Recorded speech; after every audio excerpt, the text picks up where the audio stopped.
주의 말씀은 우리의 삶의 빛입니다. 그런데 우리가 그 빛을 사용하는 방법을 모른다면 우리는 다시 어둠에 빠지게 될 것입니다. 오늘 하루 주님 진리의 빛으로 나 자신과 세상을 살피며 밝은 세상, 말씀 안에서 행복한 삶 가운데 살아가는 우리 모두가 되길 기도합니다.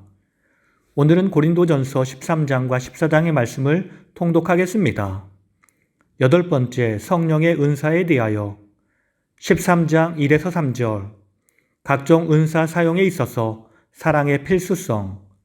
사랑이 빠지면 아무것도 아니라. 사람의 방언과 천사의 말에도 사랑이 필요함. 예언하는 능력, 모든 비밀과 모든 지식을 알아도 산을 옮길 만한 믿음에서도 사랑이 있어야 함. 구제와 헌신에서도 사랑이 있어야 함. 13장 4에서 7절. 각종 은사에 앞서 요구되는 사랑의 구체적 특징.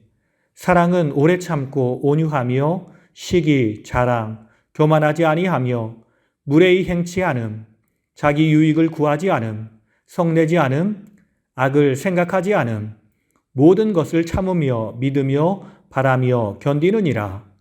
13장 8에서 13절. 각종 은사들의 한계성과 대비되는 사랑의 영원성. 사랑은 영원하나 예언, 방언, 지식은 폐하리라. 부분적으로 하던 것은 폐하리라. 장성한 사람이 되어서는 어린아이의 일을 버렸노라. 우리가 지금은 거울로 보는 것 같이 힘이 하나 그때에는 얼굴과 얼굴을 대하여 볼 것이라. 그때에는 주께서 나를 아신 것 같이 내가 온전히 알리라. 믿음, 소망, 사랑 이 세 가지는 영원한데 그 중에 제일은 사랑이라. 14장 1에서 19절 방언과 예언. 1에서 5절 교회의 덕을 세우는데 방언에 대한 예언의 상대적 유익성. 사랑을 추구하며 신령한 것들을 사모하되 특별히 예언을 하려고 하라. 방언, 하나님께 하는 것, 영으로 비밀을 말함이라. 자기의 덕을 세움. 예언, 사람에게 하는 것, 덕을 세우며 권면하며 위로하는 것, 교회의 덕을 세움. 방언을 하려면 통역자를 세우라. 방언보다는 예언이 더 교회의 덕을 세우는 일이라. 6에서 11절. 교회의 덕을 세움에 있어서 가르침 없는 방언의 무익성. 악기를 불 때의 음을 분별하지 못하면 의미가 없도다. 분명하지 않은 나팔 소리는 전투를 준비하지 못하게 하노라. 그렇기에 알아듣기 쉬운 말로 하는 것이 좋은 것이라. 이 세상에 소리의 종류는 많으나 뜻없는 소리는 없나니 내가 그 소리의 뜻을 알지 못하면 내가 말하는 자에게 의미가 없으리라. 12에서 17절. 방언의 제한성 및 이것의 올바른 사용 원리. 영적인 은사를 사모한다면 교회의 덕을 세우기 위해 방언이 풍성하기를 구하라. 방언을 말하는 자는 통역하기를 기도할지라.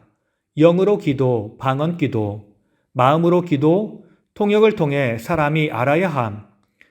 방언 기도는 하는 자신에게는 좋으나 듣는 사람에게는 유익이 없음. 18에서 19절. 방언에 대한 예언의 상대적 유익성 재강조. 내가 너희 모든 사람보다 방언을 더 말함으로 하나님께 감사하노라.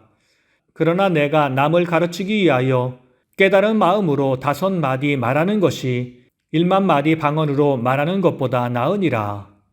14장 20에서 25절. 방언과 예언의 상반된 근본 목적 및 예언 은사 사모 권장. 20절. 지혜에는 장성한 사람이 되고 악에는 어린아이가 되라. 21에서 22절.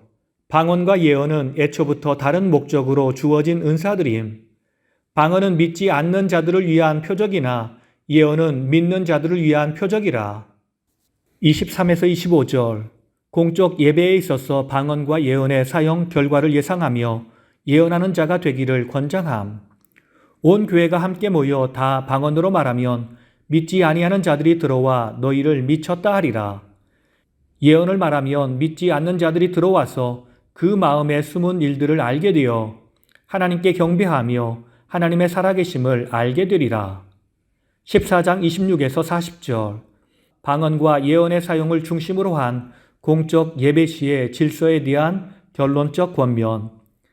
26절. 예배에 포함된 순서들, 찬송시, 가르치는 말씀, 계시, 방언, 통역. 이 모든 것을 덕을 세우기 위하여 하라. 27에서 28절. 방언은 질서 있게 해야 하며 통역을 수반해야 함. 방언은 두세 사람만 하고 통역을 세워야 함. 통역 없이는 방언하지 말라. 29에서 33절. 예언도 통제와 질서 속에서 해야 하며 청중은 분변해야 함. 예언하는 자 두세 사람, 다른 사람은 분별해야 함. 질서 있게 다른 사람의 이야기를 잘 들어주어야 함. 예언하는 자들의 영은 예언하는 자들에게 제재를 받음. 하나님은 질서의 하나님이시요 화평의 하나님이시라. 34에서 35절. 여자는 공식 집회 시 발언하는 것이 금지됨.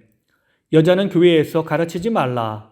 여자는 오직 복종할 것이요 무엇을 배우려거든 집에서 자기 남편에게 물을 찌니라.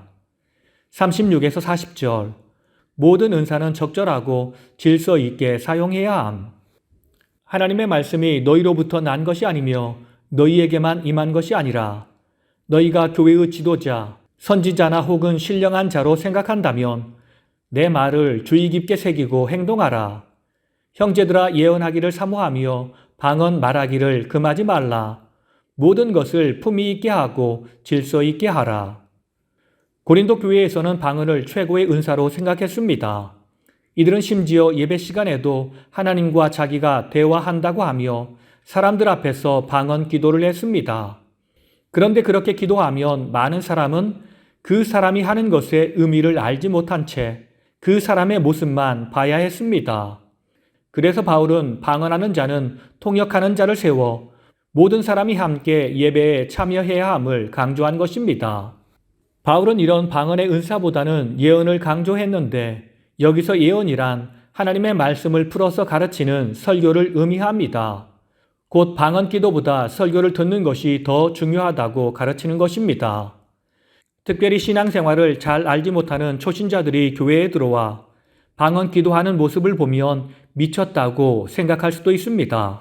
그러나 예언 곧 설교 말씀은 하나님을 알지 못하는 사람에게 좋은 가르침과 유익을 주는 것입니다. 그렇기에 바울은 예배에서 예언이 교회의 덕을 세운다고 말씀하는 것입니다.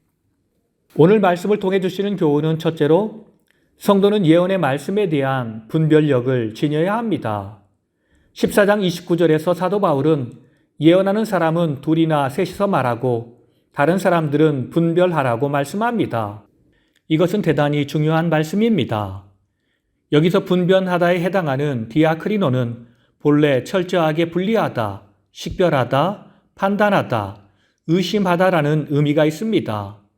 즉 성도들은 누가 전하든지 하나님의 예언 말씀을 들을 때 철저하게 의심하고 따져보고 식별해서 들어야 한다는 의미입니다. 왜냐하면 세상에는 거짓 선지자가 많이 나왔기 때문입니다. 여러분 지금 이단에 빠져 있는 사람들을 보십시오. 그들 중 대다수가 교회에 나왔다가 넘어간 사람들입니다. 왜 그들이 거기가 있을까요? 이단자가 참 선지자인지 거짓 선지자인지 아무런 의심 없이 접하고 분별 없이 듣다가 그만 넘어간 것입니다. 거짓 선지자가 어떤 존재입니까? 그들은 불신자만 노리는 존재가 아닙니다. 오히려 하나님의 택한 백성을 더욱 노리는 사람들입니다. 할 수 있으면 하나님께서 선택하신 백성이라도 미혹하는 자들입니다. 성경은 그들에 대해서 말씀하기를 자신을 광명한 천사로 가장하여 나타난다고 했습니다. 그렇기에 우리는 깨어 있어야 합니다. 말씀을 분별할 수 있는 능력이 필요합니다. 꾸준히 주의 말씀을 배워야 하고 주의 말씀을 연구해야 합니다. 우리가 주의 말씀에 바로 서게 된다면 우리는 두려움 없이 담대하게 주를 향해 나갈 수 있게 됩니다. 주님의 12 제자가 진리를 깨닫고 확신하여 주를 위해 헌신한 것처럼 우리도 그런 놀라운 은혜의 역사, 능력의 역사를 이룰 수 있습니다. 이것이 우리를 향한 주님의 뜻입니다. 다 함께 기도하시겠습니다. 주의 말씀으로 세상을 통치하시는 주님, 우리가 말씀을 분별하는 성숙한 제자가 되길 원합니다. 우리 교회와 가정을 말씀으로 세워나가며 이 나라와 민족을 말씀으로 세워나가는 데 헌신하는 우리 모두가 되길 원합니다. 주여 우리에게 힘과 능력을 주시옵소서. 주여 우리를 넘어뜨리려는 마귀가 우리를 분명히 유혹할 것을 알고 있습니다. 우리의 감성을 통해 우리를 무너뜨리려 할 때에 내 기분과 내 생각에 이끌려가지 않게 하시고 항상 말씀으로 분별하여 세상을 이기며 살게 하옵소서. 말씀으로 우리를 붙드시는 예수님의 이름으로 기도드립니다. 아멘.